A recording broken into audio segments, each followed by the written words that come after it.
نحمده ونصلي على رسوله الكريم اما بعد فاعوذ باللہ من الشیطان الرجیم بسم اللہ الرحمن الرحیم۔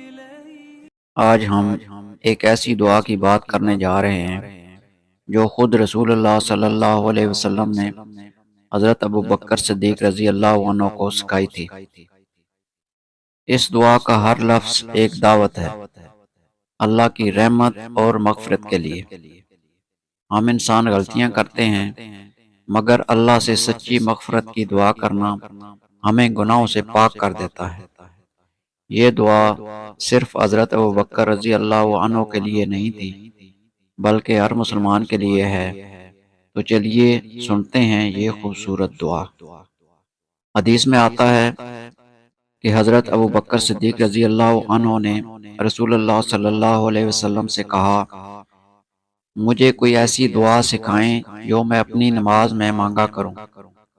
رسول اللہ صلی اللہ علیہ وسلم نے فرمایا، اللہم انی ظلمت نفسی ظلما کثیرا ولا یغفر الذنوب الا انت فاغفر لی مغفرۃ من عندک وارحمنی انک انت الغفور الرحیم۔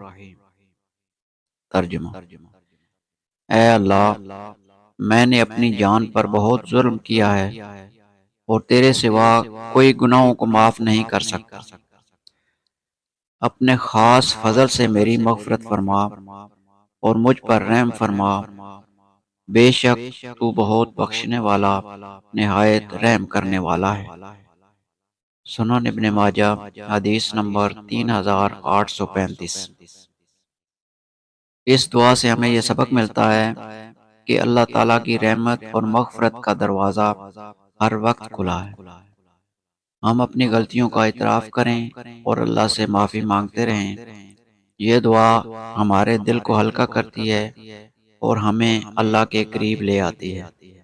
اللہ ہم سب کو اپنی مغفرت اور رحمت سے نوازے اور ہمیں ہمیشہ اپنے قریب رکھے۔ آمین۔ اپنا خیال رکھیے۔ اللہ حافظ۔ اللہ تعالی ہمیں دین کی صحیح سمجھ عطا فرمائے اور عمل کی توفیق دے۔ آمین۔ وآخر دعوانا ان الحمد للہ رب العالمین۔